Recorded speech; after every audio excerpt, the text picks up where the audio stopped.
Yeah, I'm kind of sort of feeling, I think that, and I don't know whether you've noticed this, but since the pandemic, which obviously for a lot of people was probably the most profound, probably moment in, well, certainly living memory, if not their whole lifetime, Sure. and just really how the whole planet, not just individual countries, was kind of encouraged, stroke, forced into a whole new way of being. I think this side of that encounter, which to me, I've just been fascinated by it being sort of this broader kind of social experiment. Let's call it that. I'm not going to get into the politics of it or the, the That's pharmaceuticalness of it. I mean, I don't know enough about that to be able to do that. a But I just polite think way as a of. big kind of social kind of experiment, Yeah. to me, this side of that has been really fascinating as to how I think people that certainly I and we on this side have really been sort of encountering people. They feel like they are more fearful. They feel like they're more anxious. They feel Mhm. like they're more kind of aware that things can go bad, things can go wrong, things can go south. It's not Yeah. necessarily that, oh, it's business as usual, or Yeah. there is a normal. I've never Mhm. felt that there is a normal personally. I've always thought that, we're in constant change anyway. I don't know. What have you kind of Hmm. encountered in the last sort of few years? Yeah. Is it different? Does it feel different to you? I think it is totally different. Yeah, it feels different to me personally, but I also know. I mean, I have hard evidence from the people that I work with that it is very different for them. And I think you're right about there not being there never really is a normal, quote unquote. But there's a time and place where we get accustomed to our routines and to our lives and to, so that seems relatively normal, notwithstanding shifts and change and growth and development and things like that. But the pandemic knocked people on their feet, right? um so and what you've got coming out of that, I think, are a couple of things. You've got a major shift in the way people are working, right? And their values, I think, shifted, and their expectations shifted, and they started to question their lives a lot more, both professionally and personally. And then I think you do have the aftermath of, uh, again, like you said, we could label it many ways, but a lot of fear came out of that pandemic, right? And what I see with the people in the organizations that I work with is a real blow to confidence, a real blow to resilience, and a real blow to um, not self-esteem, but to sense of self. So I see a lot of people today that tell me that they're suffering from Stockholm syndrome. So, why am I here? What am I doing? I'm not right. Like, so, yeah, long answer to your simple question. But I think the fear, confidence, and everything related to it, all the other emotions that are ancillary to fear, whether it be depression or anxiety or other numbers, numericals, statistics, are all showing that we are living in a very different time. A lot of organizations that I speak with and people that in them that I work with feel as though they're working or walking on quicksand, right? Like, how do I maneuver in this post-pandemic new world order where it may not have been normal before, but at least we could sense make it more easily, I think, right? So sense making today, I think, has become really hard, and um, it's a challenge. And then you layer on top of that, at least in places like here in Canada, financial challenges and economic challenges. So it's really layered on top of people. These are not easy times. And one of the first things I say to people is just stop and be gentle with yourself, right? Like, this is not normal, you know. So yeah, Mm. very Oh, very different.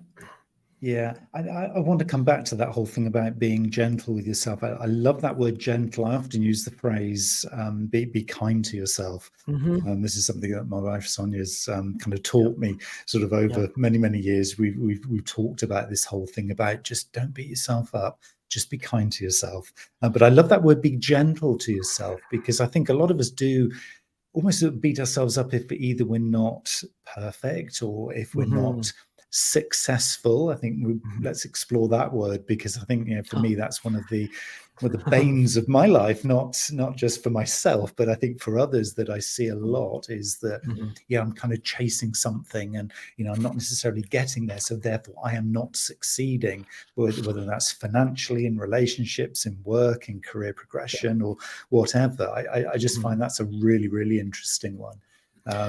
But this Yeah. gentleness is just lovely, because it almost takes, well, it takes that pressure away, doesn't it? Even if it is Mhm. just in the moment, something nice Mhm. about that. Well, I think, I think you have to contextualize it in the environment that we're living in today, right? At least in the West, for you and for I, you know, things have gotten really, really challenging for a lot of people, right? And and because of the culture that we've grown up in the West, um, and it's connected to what you just said about fabulous, and I call it seeking fabulous, right? About this seeking success, seeking fabulous.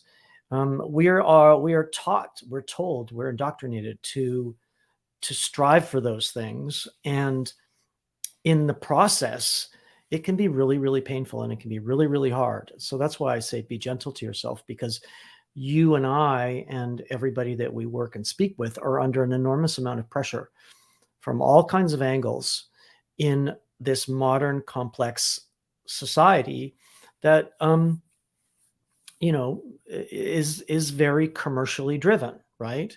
And externality driven, right? The signals and the signs of success and things like that. And it's only been amplified with social media and with influencers and things like that. So yeah, I chose gentle because because it's so rough outside that I think you do need to be gentle with yourself, and recognize that we are bombarded with signals and messaging every day, all day long, especially if you start to scroll on social media or watch the news. Um, we're bombarded to tell us that we're not perfect already, right?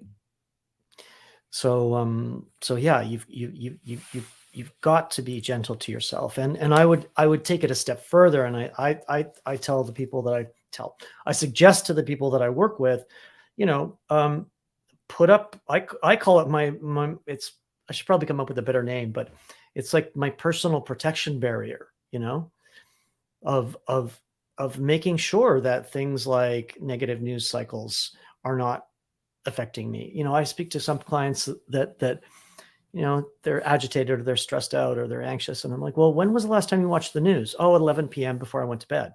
Okay, so let's start there, right?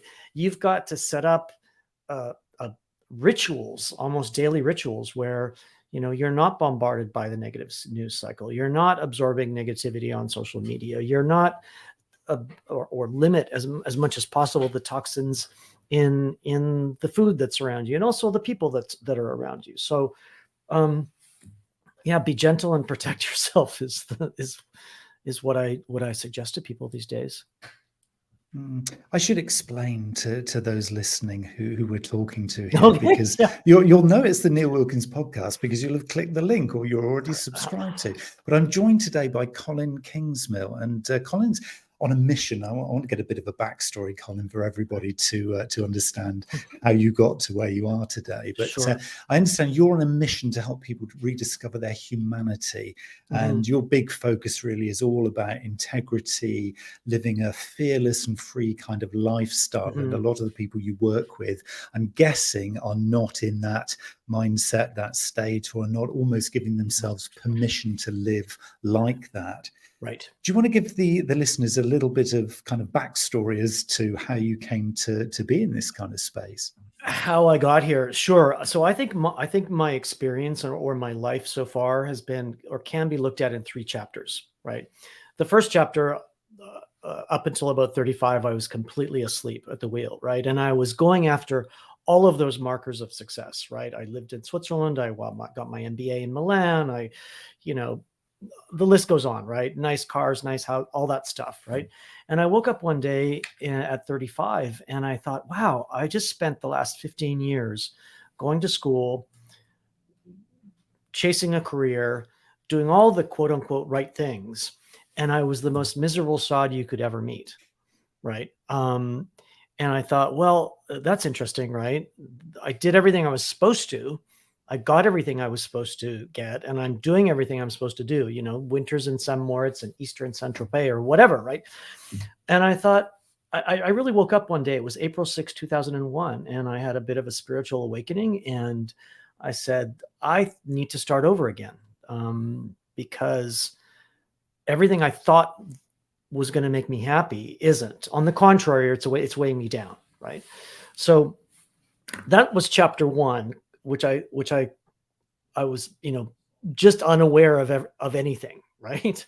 Except trying to achieve success.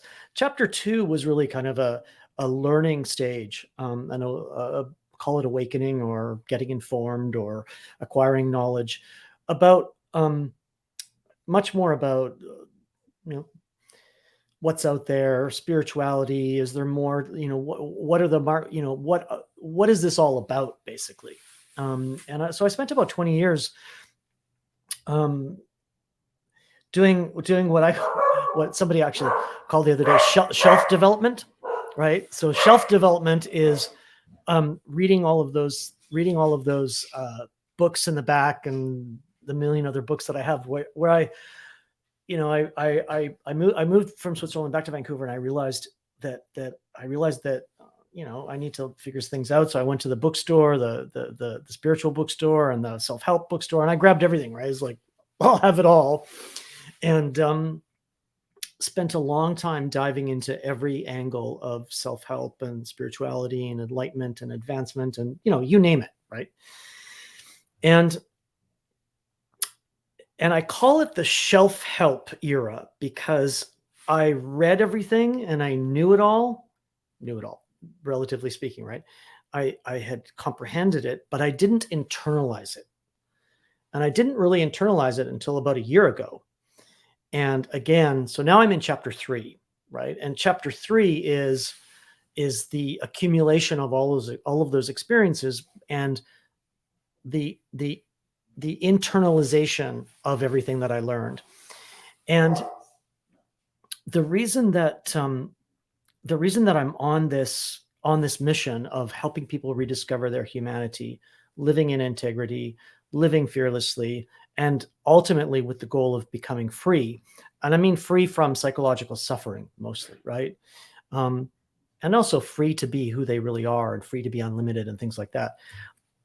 It's just the accumulation of all of that knowledge and all of that life experience. So I've lived all over the world from, Beverly Hills to Montenegro to Bangkok. Okay.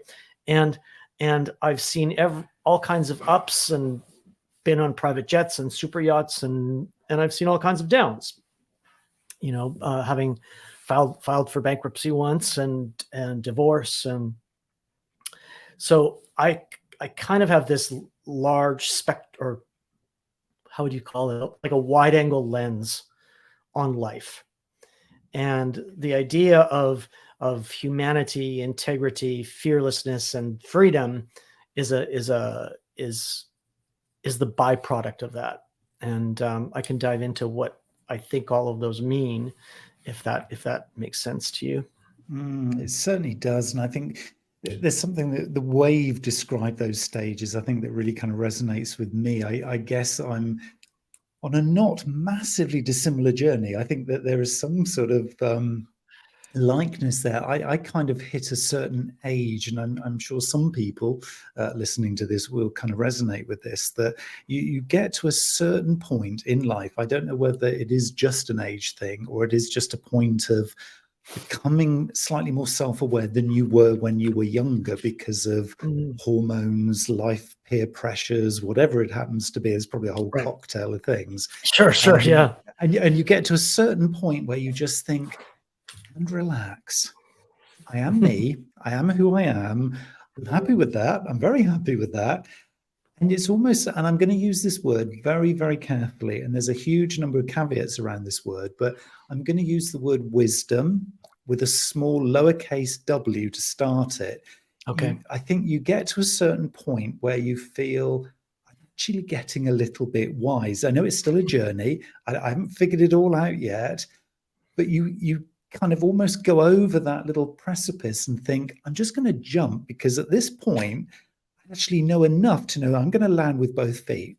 I don't know where that metaphor came from, but it's kind of something that's going on in my head here. And it's just, I thought I couldn't have done that without this kind of wisdom with a lowercase w. So it's not some big glorified thing that I think I'm this wise guru sat on a mountain able to tell you how to fix your life. But there's just something about what I've kind of figured out. And it isn't through being clever. It's not through being particularly intellectual. It's just a kind of knowing that comes from having experienced a certain number of things. But I've really picked up on the point that you said, which is becoming really kind of quite self-aware, and that kind of authentic self and being true to it. Is there something in there that just requires time? Could somebody in their late teens, for example, they're just out of high school, they're kind of looking to go to college or starting out in a career, could they also be able to do this? Or does it require time to kind of almost sort of settle into that authentic self? I don't think it requires time. I think for us, for you and I, it did require time, because these kinds of conversations and concepts were not taught in school, right? And so you and I probably have, or certainly for me, have a lived experience of wisdom, right? Of whatever your experience is or mine, it has brought us to this point. I do think, though, that young people today can get taught a lot more of what we weren't taught, to really open their eyes, expand their horizons, share some of the wisdom with them, so that they don't necessarily have to spend 20 or 30 or 40 years on the same kind of hamster wheel rat race that you and I might have been through. So I think I think it does require time. It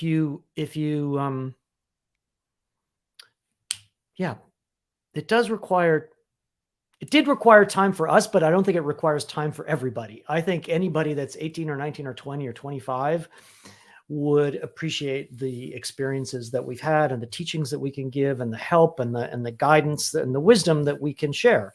And like you say, it's not anything to do with intellectual capacity, or, I'm a guru or you're a guru or anything like that. But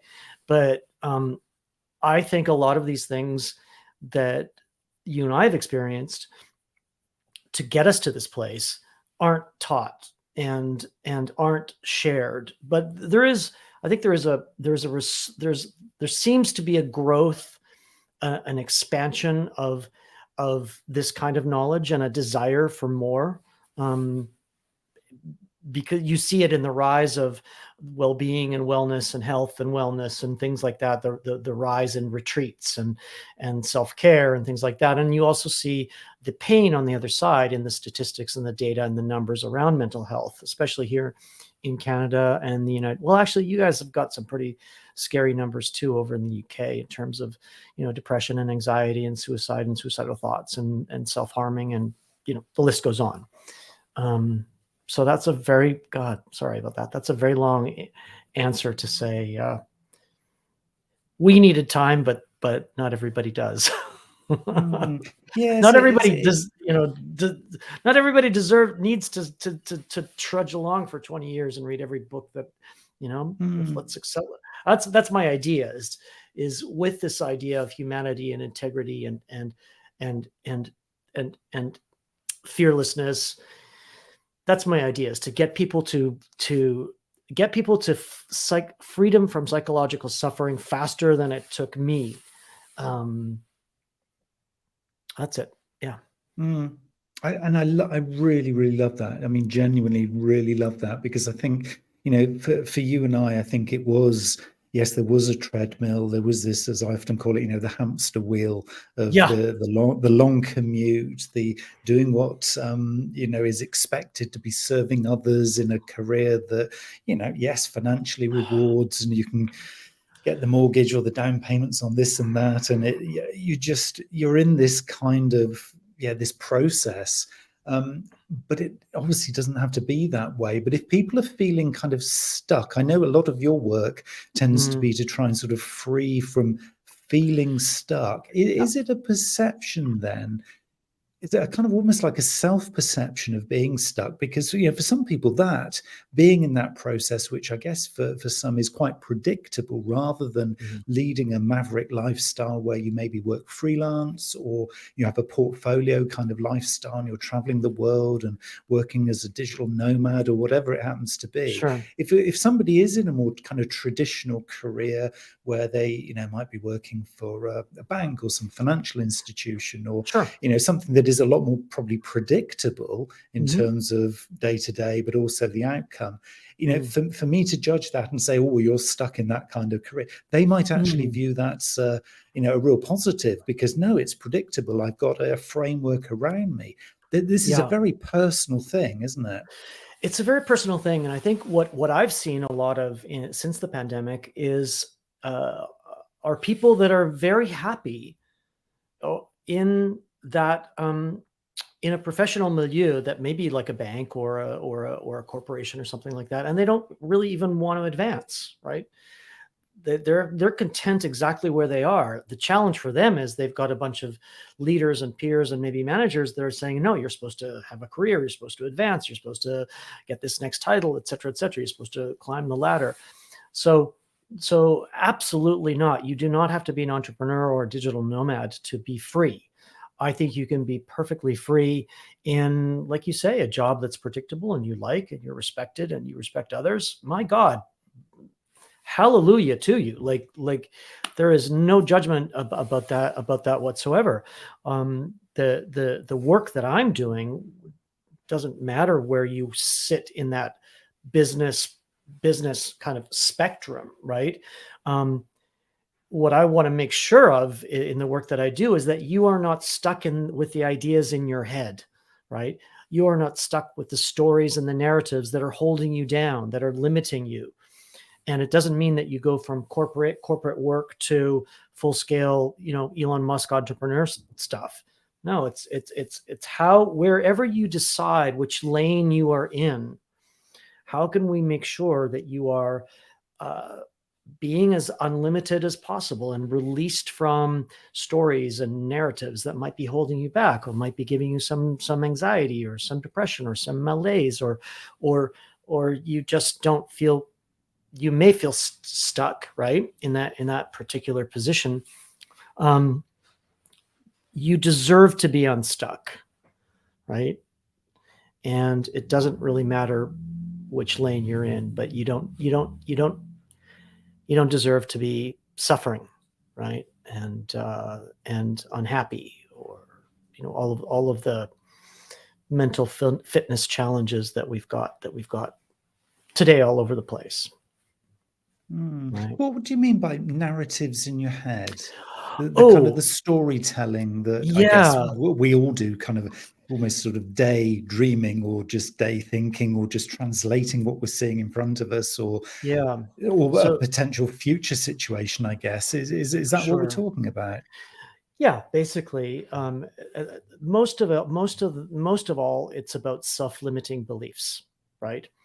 And a lot of people that I work with and see are living life today as adults through the lens of some kind of trauma. Okay. And it may not be, it's not big T trauma, right? It could have been a divorce. It could have been childhood obesity. It could have been how your mother or father treated you, or I don't know. There's a plethora of things that can happen in somebody's development, right? And that one thing or that series of events that happened at an early sort of stage of development are clouding your vision today because of some kind of core wound of unworthiness, right? I'm not good enough. I've got to fix this situation. I need to take control. I need, I need more. I never want to live like this. That was my situation, right? I became a very ambitious young adult as a result of early childhood development that was challenging. And so the story that I was telling myself in my head was, well, you're not enough. You're not worthy enough. You're not shining enough. You're not good enough. So I spent, years and years and years trying to compensate for that. So that's what I mean by stories in your head. It's like we all carry, a number of beliefs and self-limiting beliefs often that are a result of something that just hasn't been addressed, right? So I often say to people, let's go back to the origin story. Where did this come from, right? And I don't want to do a ton of therapy with them, but okay, just recognize that whatever that situation was, you as a young adult or a child were all the way you reacted was the only way you knew how. So you were coping, right? So the work to do in deconstructing those stories is really just going back to that origin story coping mechanism that got created. And maybe it was created over time. I'm not saying it happened in a day, but is to go back and look at all of those beliefs, look at all those stories. What are you telling yourself? Is it still true today? Is it serving you? Is it of benefit? Is it consuming your energy, right? Because the way that those stories and narratives often express themselves is in things like depression or anxiety or ADHD or the plethora of things that are happening today with people. So behind each of those conditions is a story or a series of stories that you are telling yourself every day. So my work is, it's like Lego, right? Let's just go break that apart and decide what's serving you, what's not, what are you going to do about it? And really the challenge yourself to think what would be possible if instead of all this energy that I'm consuming with anxiety and with tension and with stress and all these things, what would happen if that energy, which is an energy from an old story, what if that was untethered, right? And you could use it to the benefit of whatever lane you're in, right? Corporate, entrepreneurial, doesn't matter. How much more could you be doing, right? Productively and happily and in your sphere or in your lane, where could you go if that energy that you were spending on old stories that was causing you some grief and some challenges and depression and whatever, what could happen?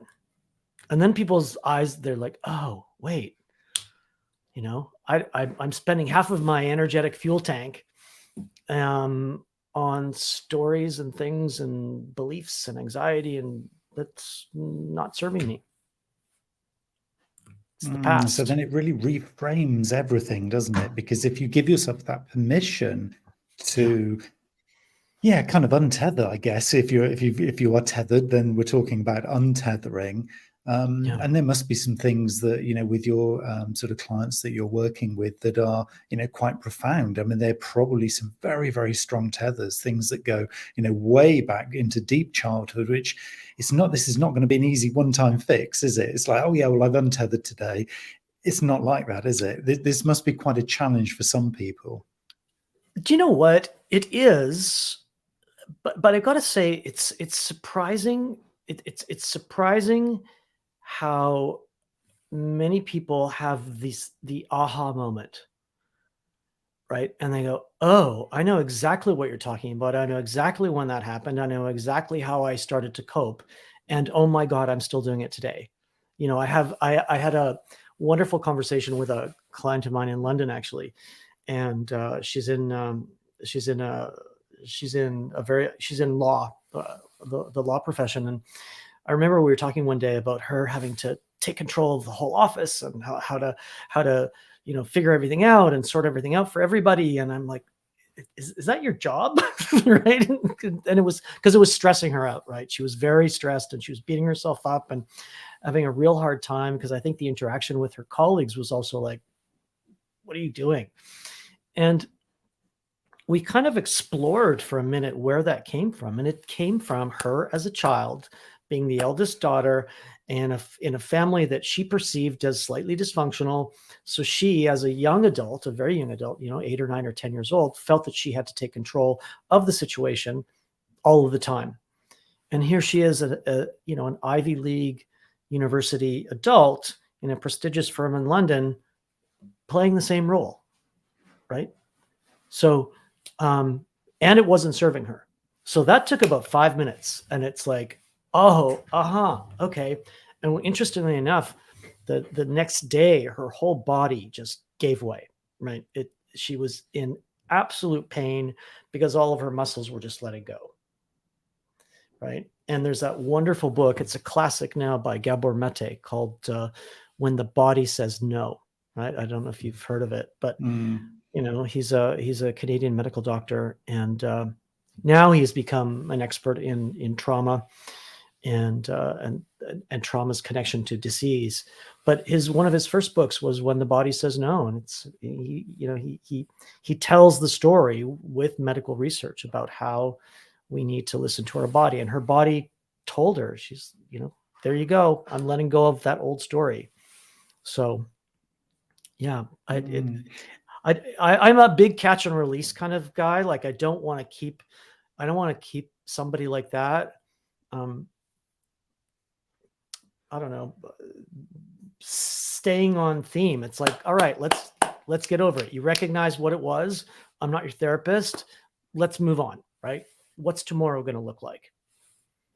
Yeah, it's interesting. This I think is going to be very freeing for a lot of people, understanding that it's okay to have that baggage or those tethers or those threads or the rocks in the toolkit on the backpack. Not the toolkit, the rocks in the backpack. I think it's a Caroline Myss thing, isn't it? The kind of the rocks or something. Anyway, but it's just so interesting, isn't it? Because that feeling of being weighed down. How can you be your authentic self? How can you live without fear? How can you, maximize the opportunity of being alive as a human being in this amazing time, if you choose to frame it that way, if you're still living, literally what you're describing here is living in the past, which it's it's debilitating, isn't it? I think if there's too many of those tethers or rocks in the backpack. I call it, I call it seeing life through opaque lenses, right?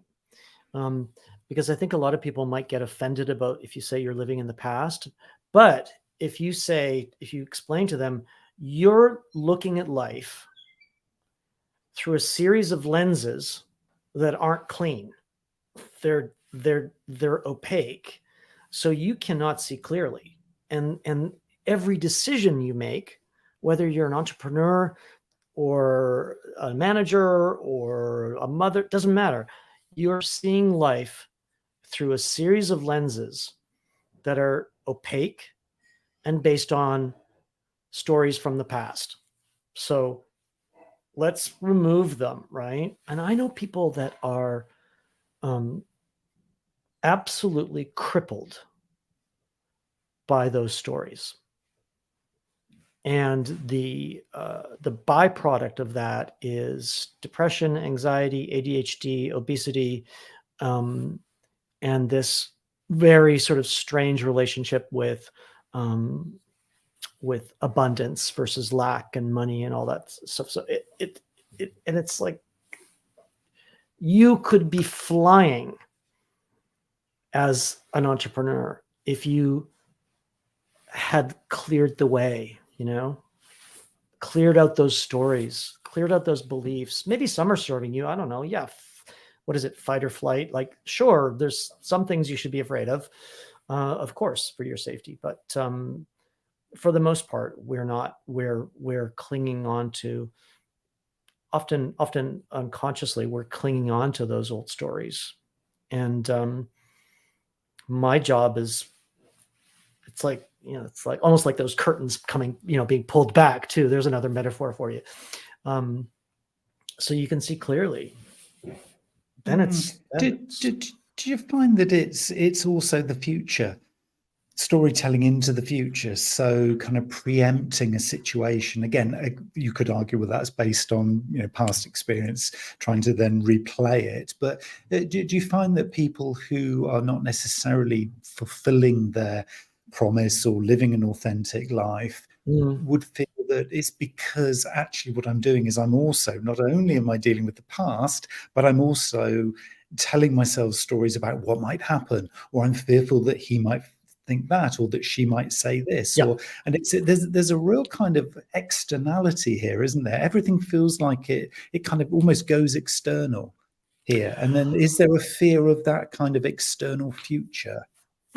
Yes, absolutely. And that's why when I work with people, one of the things that we do with both leaders and individuals is create clarity around tomorrow, right?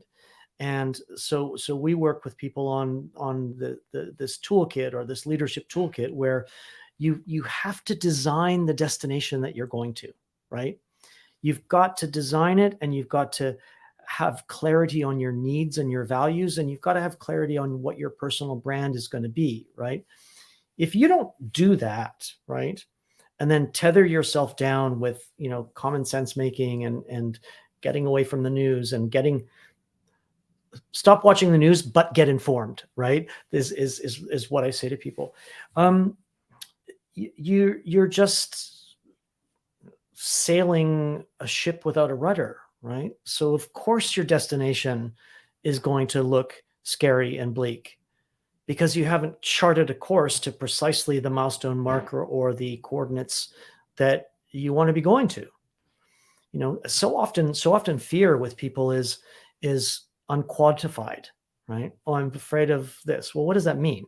Oh, I'm afraid of financial insecurity. Okay, can you be precise about that? What does that mean? What is financial security? Is it $1 million in the bank? Is it 100,000? Is it 20? But often, again, because of the society that we live in, that's so hyper novel and moving at such a pace, and we're so what's the word? Distracted, right? And all the time, that people forget that they have the option and the ability to paint a picture of their life, design it. Now, it might all not work, but at least if you get 80 or 90% of it going, then you're much better off than if you had not designed specifically your life in full living color, right? And I love vision boards. I think they're brilliant, right? But you can't just put a picture of a Ferrari up on the wall and then go, oh, that's what I want. No, there's a process. It needs to be mapped out and charted out how you're going to get to that destination. I shouldn't have used Ferrari, but probably the wrong marker of, but whatever your destination is, decide it, paint a picture of it in great detail, right? And then break it down into the steps to get to that destination. And I think that by taking control and assuming agency in your future, you're no longer a ping pong, or what is that what's that game it's a game in an arcade with the pinball. Is it the pinball that's like bouncing around? You know, you don't have to be a pinball in this life, right? Yeah, it's permission, isn't it? Really, is what you're saying. It's owning this thing, because I think for a lot of people, certainly the people I encounter who have challenges, both professionally and personally, it feels as though they at times are almost sort of divulging this responsibility or accountability to somebody or something else. It doesn't feel like they have either the confidence or the self-assuredness to be able to say, I can own this. This is actually by me, for me. And if I actually own this, and I'm going to make mistakes, and that's okay. Yeah, I've got sort of issues from the past, and that's okay, because we can deal with those. And I know I'm telling myself stories about the future, but if I was to reframe those, and as you say, getting on a path with a very clear destination to at least show me there is a roadmap or a pathway into the future, it's all these things kind of coming together, which is all about taking responsibility and accountability, because you're the only person who can do this yourself, aren't you? Really, there's no therapist, there's no counselor, there's no magic wand that can be cast, in front of you. You've got to kind of own this. I agree. I totally agree, and I think one of the challenges in our society today is that we're not taught that, right? We're taught. We're just not taught that kind of ownership, agency, personal responsibility. Some people are doing it today online, a lot more than before, I think. But we're kind of left to our own devices and not taught about that kind of stuff in school. And I think we should be. Yeah, and it's one of those things that there's two things I personally feel I would have really benefited from, and I think I would have made maybe slightly different choices when I was younger. The first one was yoga. I mean, I've done sport in my life, well, since the age of 10. So that is many decades of sport now, of varying styles, varying guises, some in the water, some up mountains, some fast, some slow, some with rackets. It's a whole range of different sports. But the one thing that was missing, and again, should have been around in my school time, was yoga. I feel with all of the sports, I mean, I'm strong, I'm fit, I'm healthy, not that flexible. And I only found yoga when I turned 50. So I've been doing it now for quite a few years, but it was very late in life to find it. And I can remember my yoga teacher saying, well, that doesn't really matter because you found it, or it's found you. So just embrace it. But if that had been from childhood, that would have been from an emotional and physical sense, an absolute blessing. So I'm glad I got it later in life, but it could have been good at the start. And the other thing I think I would have really benefited from was understanding, now there's a word here, it's a Japanese word, ikigai. And there is a Japanese philosophy which has been misinterpreted in the West, but I'll take the Western version. So the kind of the Japanese version is very much about being in the moment and being present and appreciating the little things in life and living by little moments in life. That's the Japanese version, but we've misinterpreted it and created a westernized version of this, but it's still fascinating to me. And I really wish I'd been told this when I was younger, which is, if you can find the sweet spot in the Venn diagram between what you love, what you're good at, what the world needs, and what you can be rewarded for, and if you plot those things into 4 circles, join them together so there is a crossover, right at the center is your ikigai, the Western version of ikigai, this is. Right. If I had done that exercise when I was younger, maybe my life path could have been slightly different. I think actually intuitively I would have ended up in the same place, ironically. But because I'm very happy, I'm very, very happy with my life and everything that's now transpired and manifested and everything else. Still lots to do, lots to go. So I think I probably would have ended up where I am, but the journey to get here could have been very different had I known that back in the day. Were there kind of models or things that you would wish you'd had in your journey? Yeah, I mean, certainly that would your example would have been a useful one. I I I wish I had discovered mindfulness and meditation, you know, or no, let me rephrase that. I wish I had discovered how to properly meditate and be mindful many years ago. It is such a beneficial thing for the body and the mind and the soul and the spirit. And again, well, I guess we're taught it more now, but that would have been brilliant because it's a life changer. So yeah. We speak almost with regret. Probably listening to this thinking, "Oh, you poor guys, you're okay. It's fine." No, we're sounding a bit sad, aren't we? Oh my goodness. No, so that's that's probably what I would have loved to have learned sooner, but yeah. But we haven't done badly, have we? We've kind of ended up in a pretty good place, helping others and guiding and facilitating and mentoring, and it is good. Exactly. And maybe if I had learned meditation when I was 25, I'd be a meditation teacher. I don't know. So I'm also a big believer in not really going back and regretting anything, right? Like I'm here where I am today, so fulfilled and so full of joy and having discovered my purpose and my mission and how I want to not distribute, but how I want to tell the world that mission. So yeah, no regrets. My goodness, no regrets. But what if things like mindfulness and the teachings around yoga and meditation and what if that was more amplified in the world? I think the world would be a better place.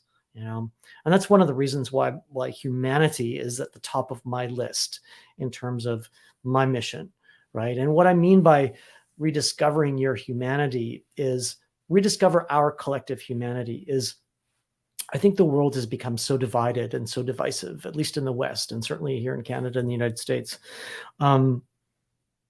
We're forgetting that we're just these little things here for an instant on a rock that is spinning at 1,670 kilometers an hour on its axis in a galaxy that we know nothing about. So, like, let's get some perspective here, right, people?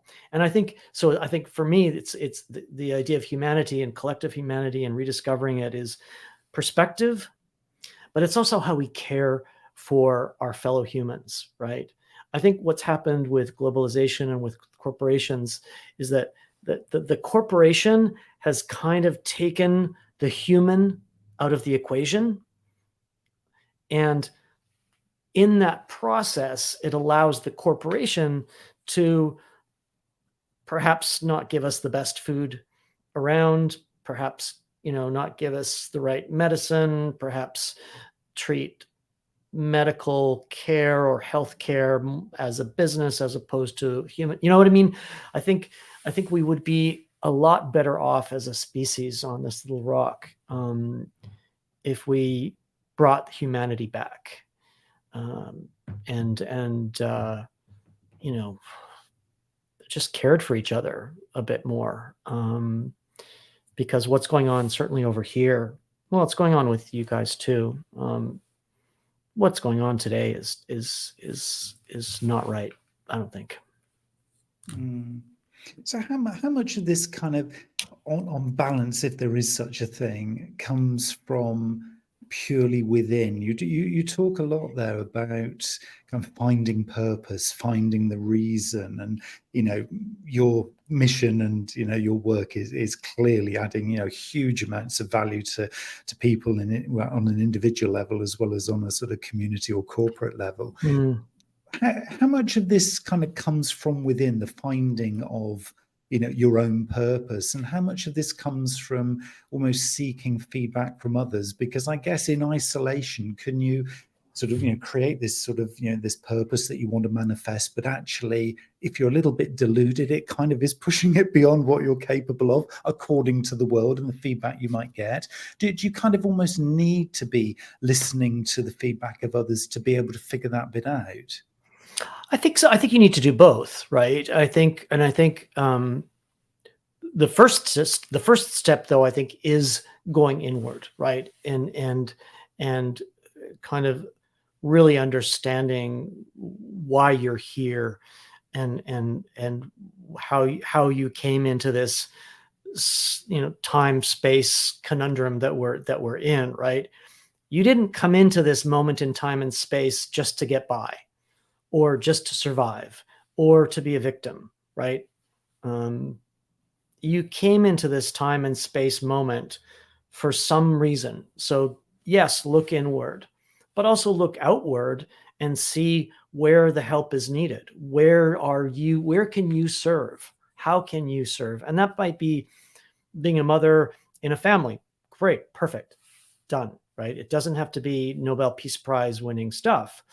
It can be beautifully simple, but start inside, see what's needed, and then do have dialogue with people. But I would try and caveat that a little bit, or